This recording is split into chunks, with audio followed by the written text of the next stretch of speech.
talk about the good, the bad, and everything that made you sad. And I think we've got a pretty good one to start off the show with. Wes, what made you sad? To talk about this? I mean, come on, man. Just kick me while I'm down, bro. I mean, I think we all know. I think I kicked you while you were down before I even went to sleep that night. I said, is this really how this game is going to start off? I'm going to bed, but it better not keep up this way. And it did. It did keep up this way. It did. It did. I don't even know what to say. That's the worst we've looked since we played Idaho in week 1. And Dan Lanning is a defensive guy.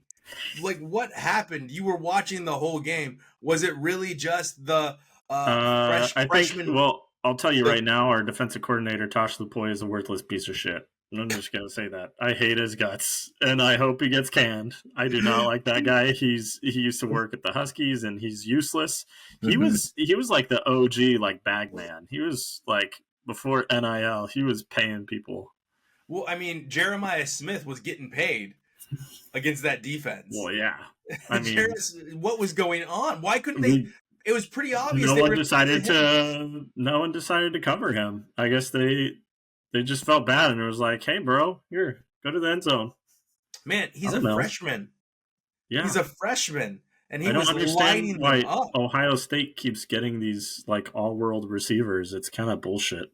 Because that's all Ryan Day can do is recruit receivers. He can't beat Michigan. He can't win a national championship. I mean, he can throttle every other team in his path. Yeah, I can't believe you sided with him after that. What happened to Oregon? Because Oregon looked unstoppable. Was it the bye? Was it the long layoff? Dude, I don't want to make excuses, but I mean, the fact that every team that had a bye lost, I mean, and especially every team, I think the total, it was like every team was outscored like 58 or total, I think it was like 58-10, like in the first half. Every team that had a bye got outscored by that. And it's like a bye is good, you know, like NFL, you get a week off. So it's like 2 weeks between games. 19 days for the Chiefs before they play. Yeah. Well, before the starters play. Yeah. And like, I wouldn't be surprised if they come out a little rusty in the first quarter. I think it's like 19 days. Yeah, I guess from when it started. For Oregon, it was 25 games, I think. Before they got to play. Almost a month. Yeah. A month-long layoff. Like, that's a long time. Like, you can practice all you want, but football is football. You can't, like, I mean, basketball, you can play, like, real, I mean, like, in practice, you can play, like, real, like, you can practice how you play, but you can't practice. You're trying to say game speed. Game speed is what you're trying to say. You can't practice how you play with football. You can't take hits in practice. Like, you can't play, like, real snaps. And that's the only way to stay sharp, is to be playing real snaps. There was one game that wasn't a blowout. One game. And even that one was looking like a blowout in the first half. Until Scadaboo showed up and just decided to start running over everyone. He said, screw you guys, I'm putting this game in my hands. I'm going to run over everyone in Texas. And running, throwing, catching. Yeah. Getting through a freaking touchdown. Getting suplexed into the end zone. That was amazing. Yeah. His offensive line just saw him there, realized he wasn't going to get anywhere, and just picked him up and German suplexed him into the end zone. I was like, that's the coolest freaking thing I've ever seen in football. It was a heads-up play by the lineman to do that. Yeah. Because he was stopped. And the lineman said, we are not stopped. I'm going to throw you over my skull into the end zone. You will land. You will land over the end zone. The hell with pushing you. I'm going to WWE your ass into the end zone. And I'm like, I hope WWE's paying attention. They should put that guy on NIL. They should offer him like a developmental contract when he's done. Put that suplex on a shirt. Put the suplex on a shirt. It was amazing. So where does Oregon go from here? So here's the thing, though. I want to go back really quick. I think part of it. Well, I know. So I think part of it was the layoff, and then I think the other part was just coaches didn't change their game plan from the first time we played Ohio, and they were just came out completely unprepared. They were flat. Yeah, they were flat. Oregon has track leads. All right, they have some of the Being fastest rusty players. Doesn't explain what happened. I mean, it was 21-0 in like the first 10 minutes of the game because we just let Jeremiah Smith run 90 yards like in 3 plays every time. Yeah. It was like, cool. Well, we'll see you downfield. We might tackle you if we feel like it. And no safety over the top, or the safety was late getting back there to coverage. It was weird to me because I was watching the recap and I was like, why are they not shading him? Why are they not double covering him? He's clearly the one offense. I don't know what our offensive game plan was. We were like, we kept trying to run it into the teeth of the Ohio State defense and then do freaking bubble screens.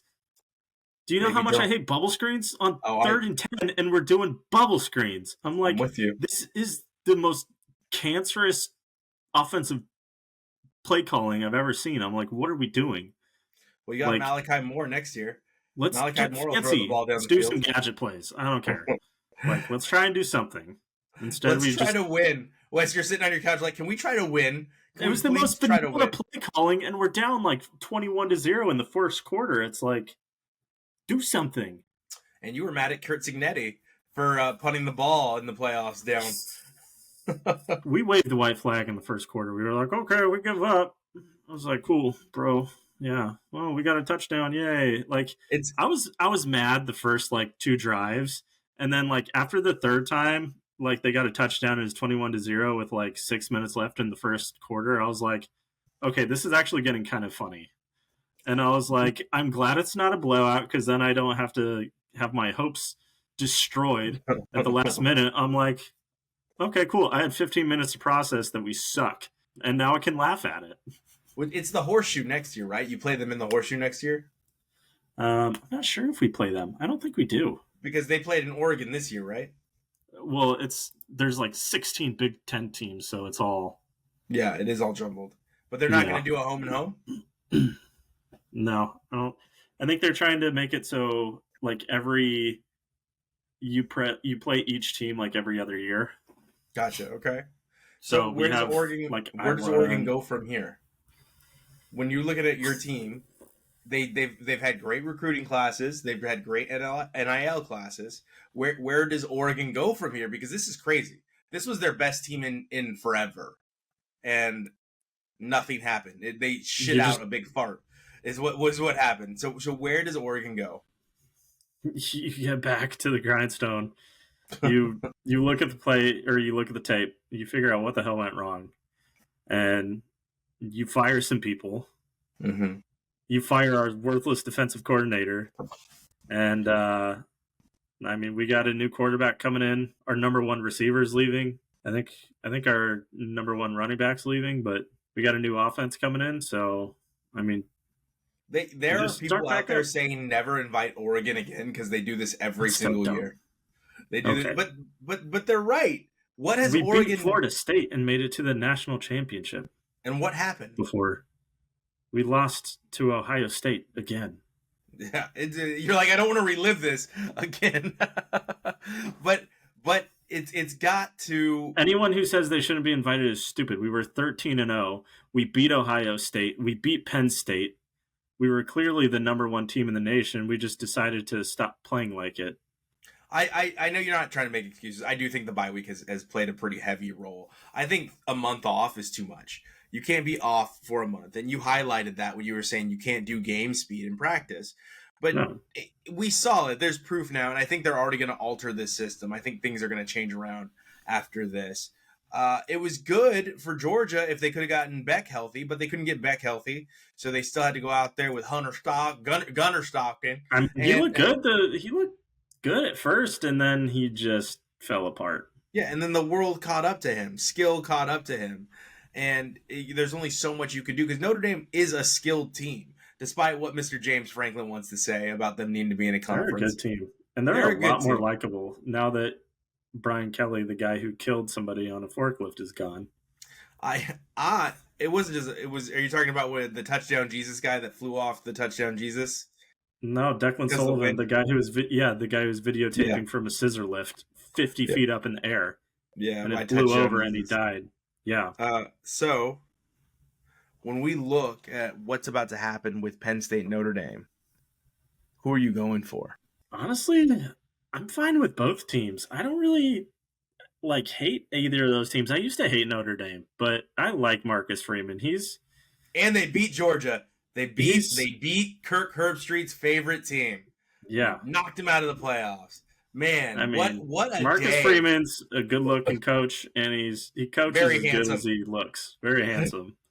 So what you He's like and all Justin the other Timberlake. people, so you weren't alone, Wes, when I started getting all these reports about, and I said this last week about what's going on with Kirk Herbstreit. I was like, oh, dang, like people are really mad at Kirk Herbstreit about what he said. And then I'm seeing everybody just gloat about what's happening to the SEC in the playoffs. And they're like, hey, Kurt, you still an SEC fan? Hey, Kurt, I thought the SEC was the best conference in the whole world. Hey, well, Kurt. He said he replied to somebody and said, keep up with the false narratives, clown. And then he got community noted on Twitter. And it's like, well, actually, you did say these things. Yeah. It's like you're the false narrative. I told you forever. You liked Kirk Herbstreit. I've never liked Kirk Herbstreit. It's the same. My relationship with Kirk Herbstreit is the same with mine with Robert Griffin III. Stand by something. All right. So at least he's put his pants on and decided to stand by something and stop like faking that he wasn't something. I just thought he would stand by Ohio State. I thought that's what he was going to be standing by. I didn't think it was going to be the SEC. Not that I'm not proud of him, but at the same time, don't pull back now. Be like, yeah, I'm right, and 9 out of 10 times I'm going to be right about the SEC. Like do that. Don't be a punk ass and be like, thanks for the false narratives, bitch. You said it. You said it. No one made you say it. Well, maybe their pocketbook made you say it with all the money. Don't try to act like what you said had a different meaning. Like we all know what you meant when you were saying it. Like, because he never like clearly said, "Oh, Alabama should have been in." He just said, "Oh, well, there's other teams from other conferences that should have been in." We know what you were talking about, Kirk. Okay, you don't have to like try and gaslight us into thinking that you were talking about different teams. We know you were talking about Alabama and Ole Miss and South Carolina. Everyone does. Stop fucking gaslighting us. So, as it pertains to, we know what you were talking about. How do you feel about James Franklin coming out and saying Notre Dame should belong to a conference? Because I think it's just James Franklin being a punk ass. They should. I can't ever get you to say anything bad about your god, James Franklin, besides he is owned by Ohio State. You will never say anything bad about James Franklin outside of that. What do you want me to say when I agree with him? I've said this multiple times on the show. I do think Notre Dame should be in a conference. It's freaking stupid. They just need to join the ACC or Big Ten and stop whining. I mean, I get it. Oh, tradition. It's tradition to be independent. And they've got their own TV contract with NBC. They don't need the money from a conference. They've got private money. That's the one thing that bugs me more about Notre Dame than anything. Like, isn't there not a conference, or that they have the private money? You're too big to be in a conference. No, they got Yankees money, man. They got money going all the way back to the 40s. They got old money. Notre Dame's got money, and they've had that Texas. TV contract. You don't see them forever. being independent. They don't have a lone TV Texas contract. has more money than them. You don't see them being independent. That's because they were a part of the Big 12 TV contract. Notre Dame doesn't need a television contract because they have a television contract with NBC. They have no incentive. Texas could probably get a television contract. They have more money. They have better donors than Notre Dame. They don't have any need, is my point. Texas has some need. Not really. They joined the SEC for a reason, Wes. Big 12 did great this year. The Big 12 was a great conference this year. Okay? They joined the SEC for a reason. You know what that reason was, Wes? Money. Notre Dame can make just as much money. They're not joining the ACC. The ACC is a rip-off conference. Everybody's trying to leave the ACC, Wes. Florida State's suing the ACC. Clemson's trying to leave the ACC. But do you have an idea how much more money they can make if they join the ACC? I don't think they can make more money contract. Okay, well then join the SEC. Join anybody! Yeah. Join the Big Ten. I don't give a shit. You're just going to pivot every time I tell you a fact. You're going to be like, well, then they should join the pack. Well, then they should join the Pack. Well, it's working out for them, Wes. It's working out for them because look where they're at right now. You know what? Playing Penn State. You know what? I didn't really care who won, but now I'm going Penn State. Just because the conference. Just because you're pissing me off right now. Okay. All right. So Nittany Lions. It's going to be Penn State versus Ohio State in the national championship, all Big Ten. Because guess what? I'm a Big Ten fan now. Big Ten, Big Ten, Big Ten, Big Ten. You're the Kirk Herbstreit of the Big Ten. Exactly. Well, speaking of the Big Ten, you got a big game against the SEC, Wes. Ohio State is going to run over that ass. They're going to bend them over and just spank them. Why? Why? On what grounds? The fact that Texas is overrated. Did you see them try and win against Arizona State? Yeah, of course I saw them try to win against Ohio. Their defense is garbage. I mean, that touchdown pass that Scattaboo threw, I'm sorry, that was not a great pass. I mean, it was an amazing play. Intercepted. Yeah, it should have been. The pass should have been intercepted. But the DB was just like, oh, where's the ball? Oh, wait, he's running right by me. Okay. Is that what he's saying all the way down the Yeah, field? that's what he did. That's what was going in his head.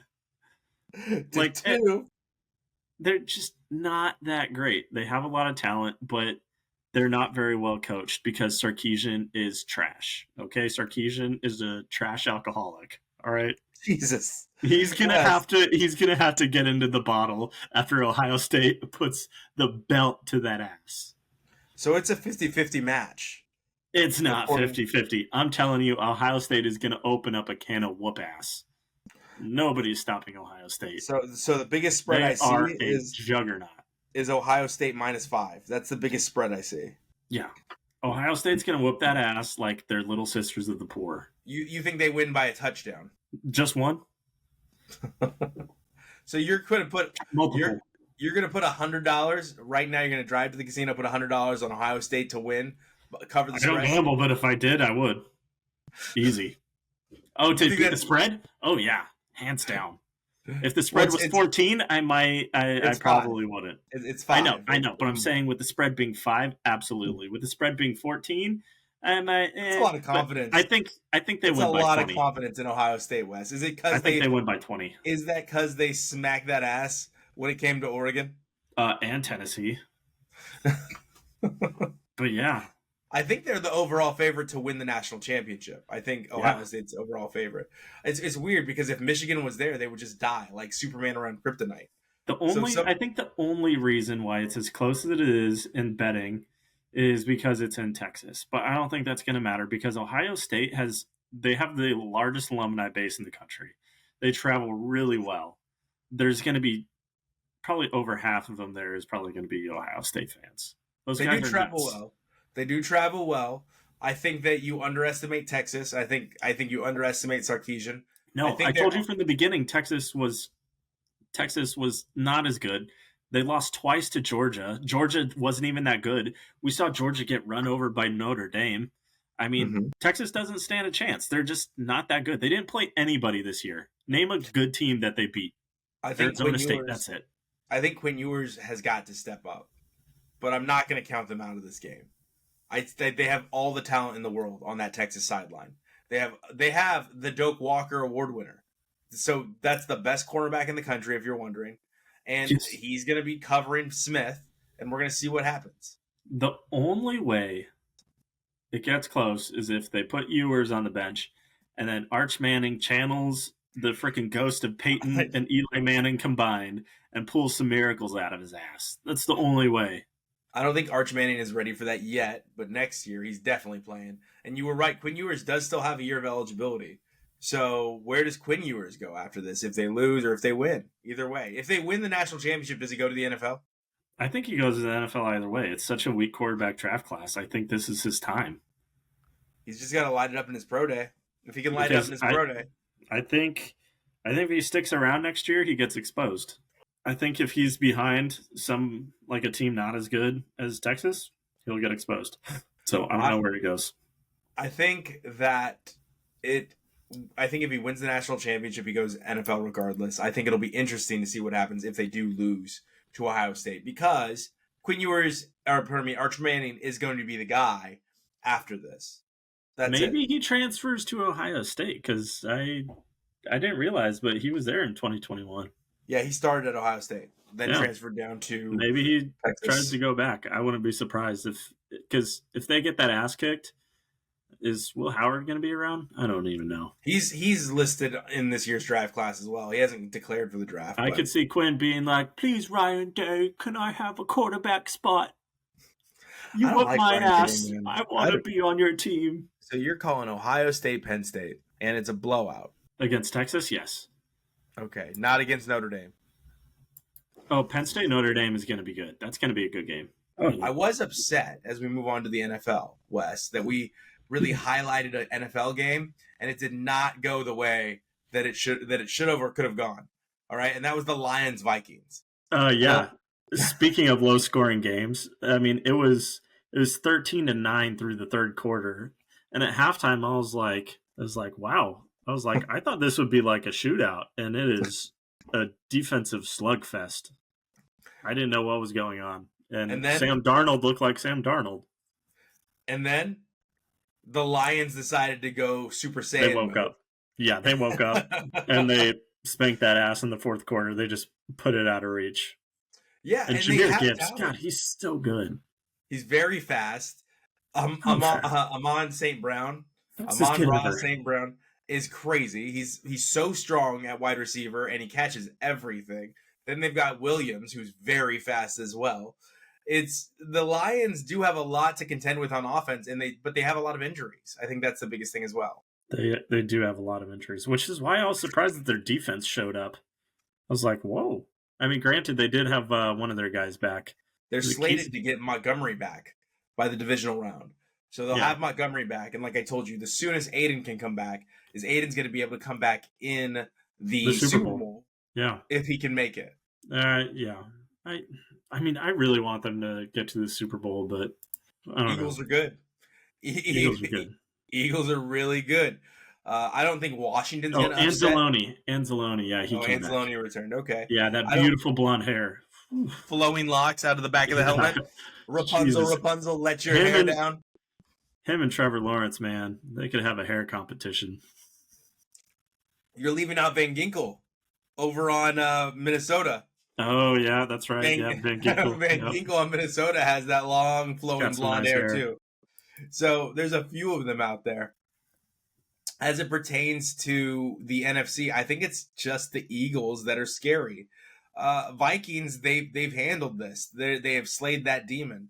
Packers, I guess, could be scary, but the Lions have slayed that demon.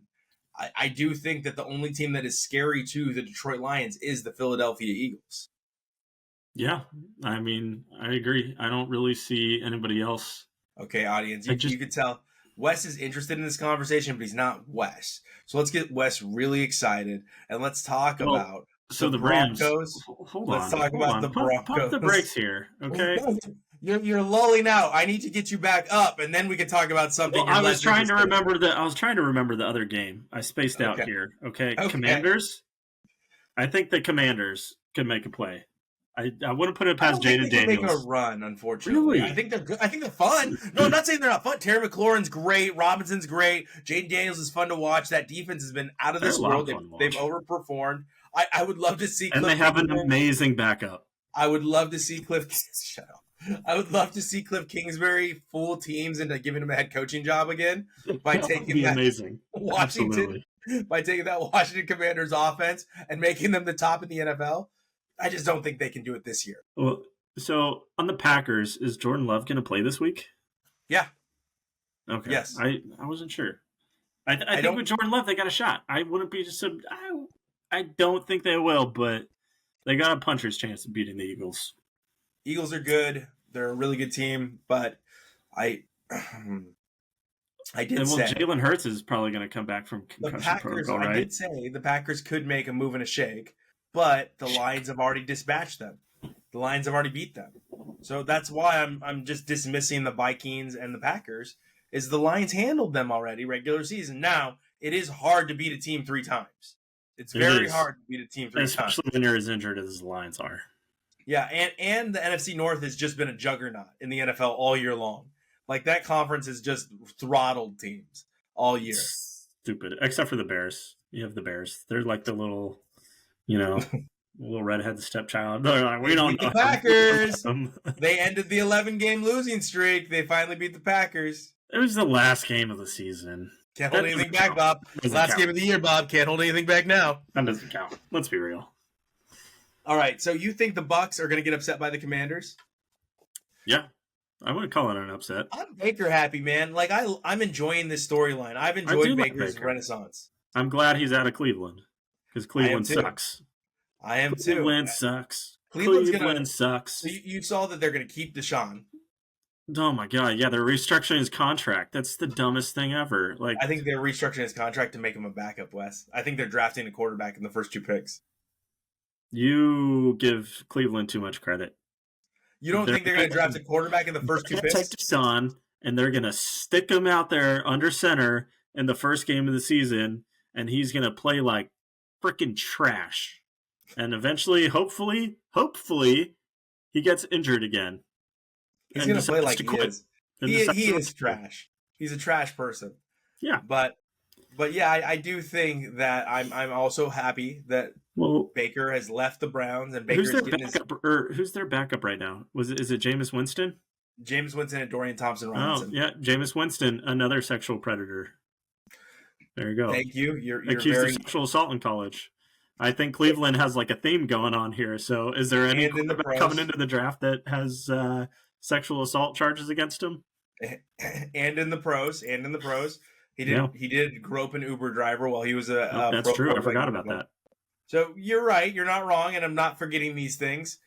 But let's talk about the playoffs, because if we can talk about the Browns and their mismanagement and their terrible people on the roster, I think if you dig into any NFL roster, you're going to find some terrible people. But the Commanders Buccaneers is the game that you think is going to be close, and I agree with you. I don't want to agree with you is what I was going to say there. I don't want to agree with you. But I do hope the Buccaneers pull it out, because we've already had one feel-good story come out of Tampa the last week, right? What was that? Mike Evans. Oh, yep, Mike Evans. Yes. Sorry, that was really cool.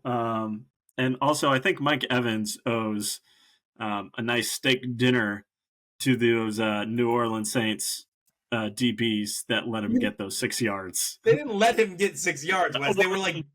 No, number one, I don't know his name, but he like kind of backed off for a second and then went in. They were double and triple covering that guy all game long. If he was triple covered, then why didn't they tackle him right away? They waited for him to get those yards, okay? Wes, ever the conspiracy theorist here. Now, I would say he owes Baker Mayfield. And, he owes Baker Mayfield a little bit, because Baker Mayfield definitely grooved him some balls. But I think it's, what do you do in that situation? Like, you got to get him that record if you're the player. Absolutely. But the ownership's probably hoping against it. I mean, it's not something where he has to be out there the whole time, like Saquon Barkley. Yeah. I mean, they put that. I'm not talking about the immediately. Get injured, Wes. I'm talking about they don't want to pay him the $3 million. Oh, they don't care. Those guys are worth billions. You really don't think it matters? I think it matters. I think they want. They factor that into their contracts. They factor that into the bottom line. They want to win, but I don't think if they can avoid paying out an incentive, I think that's their preference. I think these guys make so much money anyways in the NFL. Like, what's $3 million when you're paying out like hundreds of millions of dollars in salary for the team? Like, well, it could be a loss, and it could be a loss on the spreadsheet, on the balance sheet, that money could be used. The good media attention you get is worth it alone. I think that you can look at it either way. I think you could look at it either way, Wes. And let's look at this one way. One way to look at the Broncos-Bills game is, Wes, you're going to drool all over the Broncos regardless of anything, even if you know for a fact that Buffalo is going to be better than them, and you're going to do that because of their quarterback, aren't you? Yes, I am. He played extremely well against the Chiefs. He whooped that ass. Against the Chiefs? It was the backups. I don't care. He beat the shit. I was going to say it wasn't the Chiefs. It was the Eefs. It was missing the CH.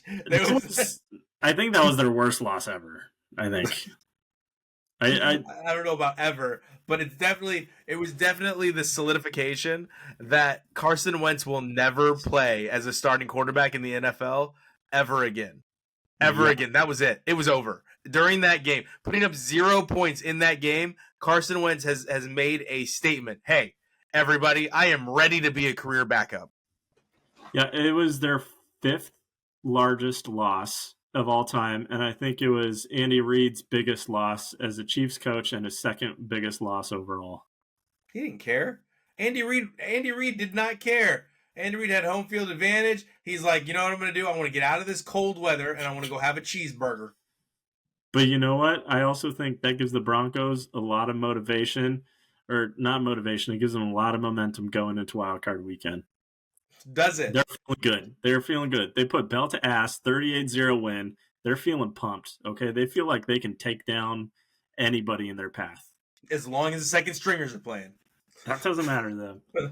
All right, so who do you think is better in the grand scheme of things, Buffalo or Kansas City? Buffalo.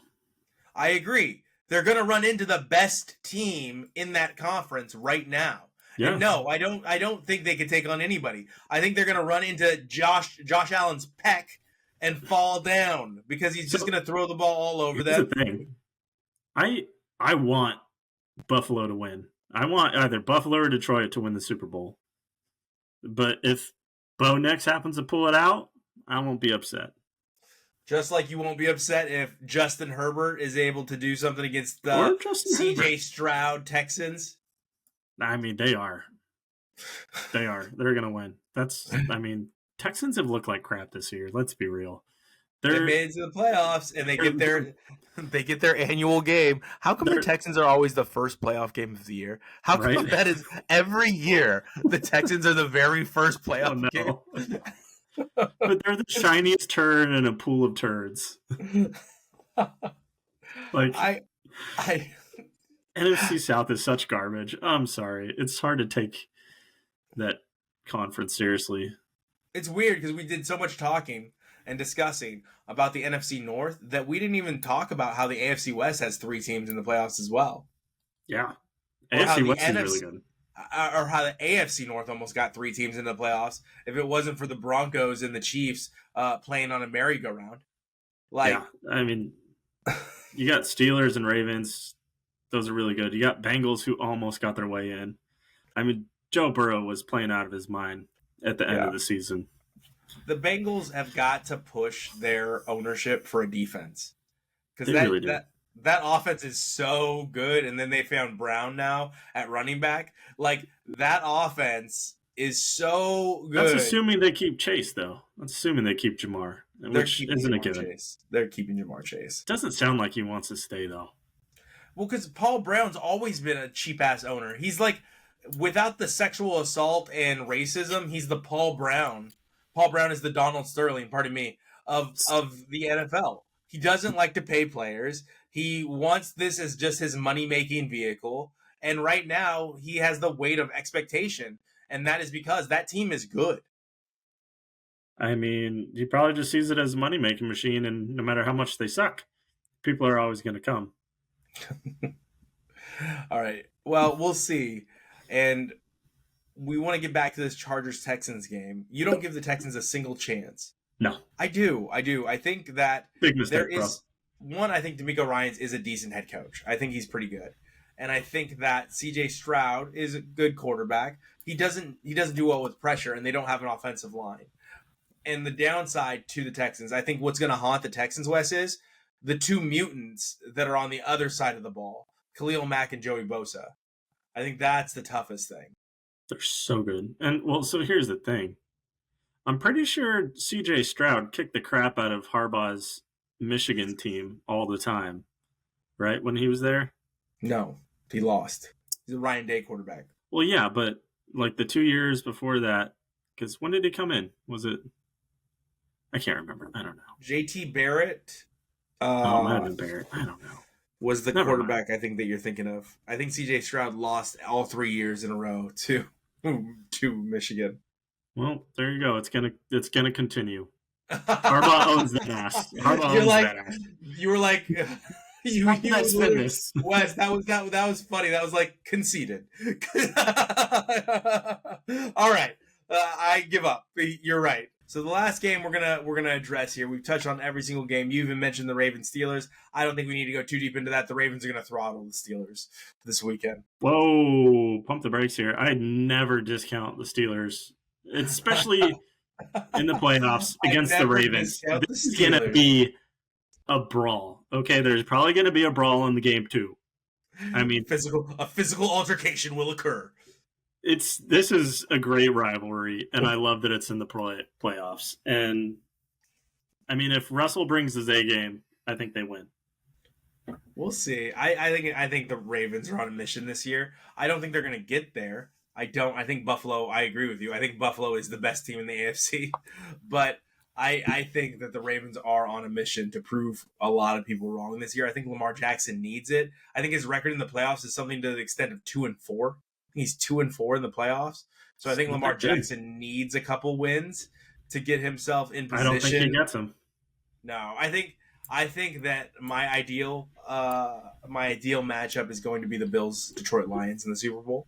But we will see where it goes. I'm excited about this weekend, but let's talk about. It would be good to see one of those poverty franchises win a Super Bowl. Let's put our thoughts though in Los Angeles with the people of Los Angeles and what they're going through, and hopefully our government decides to give the 8th largest economy in the entire world some support in fighting wildfires instead of not doing that.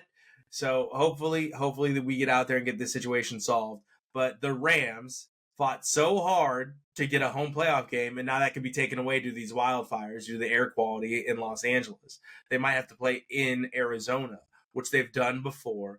And Minnesota is coming off a very, very bad loss to Detroit, to a team that they should have shown something against. Who do you think is the most impacted by these circumstances? Honestly, I see the Vikings. I mean, I don't think the Rams have enough to win. I mean, they suck. They lost to the Seahawks, and the Seahawks suck even more. Kyren Williams. The only reason why they have 10 games is they played in our garbage division. They got to beat up on the 49ers and the Seahawks and the Cardinals. Seahawks beat them at the end of the year. Seahawks beat them week 18. Once. I mean, we also lost to the Giants. That's a bad loss. That is a bad loss. We suck, and they lost to us. They have no chance against the Vikings. Stay focused on the Rams-Vikings. So you say they have no chance, and you don't think that the flight to Arizona is going to help at all, right? Because nothing's going to help. Vikings are going to kick that ass. I hate when I agree with you, but I agree with you. I do think that the Vikings are going to win, but I think it's going to be a lot of factors. I do think they have the firepower to keep up with the Vikings, but Minnesota's defense is better than Los Angeles' defense this year. And I think that that's going to play the role, and then the exhaustion, the fatigue of, having homes at risk. Like, we don't know how many of these Rams players live in those hills. So that's true. That's a stressor. Getting on an airplane and, flying that hour flight to Arizona, having to get a hotel instead of sleeping in your own bed, that's going to be a stressor. And it hasn't been confirmed, right, that it's going to Arizona? No. If it does, though. They're on standby. But if it does, I mean, there's just so many factors here that are playing against the Rams that I just don't think the Rams have a shot this year. I don't. All right. So. Oh, we're not done yet. Anything you want to add? I want to talk about my suck of the week. Okay, suck of the week. Is that a new segment? That's my new segment I'm debuting this week, just for a special team in the NFL. Okay. I want to talk about the Jacksonville Jaguars. You can suck. I'm sorry. You get rid of a Super Bowl winning coach for Trent frickin' Baalke, the guy who ran Harbaugh out of San Francisco? Baalke has had nothing but failure after failure after failure, and you decide to get rid of Doug Peterson and keep this bum around. I'm sorry. Your ownership is garbage, and you're always going to be a poverty franchise as long as Shad Khan, or whatever the hell his name is, keeps running this team like a sack of ass. How do you, Mark Davis? How do you keep Trent frickin' Baalke? This dude, everybody hates him. The entire fan base hates him.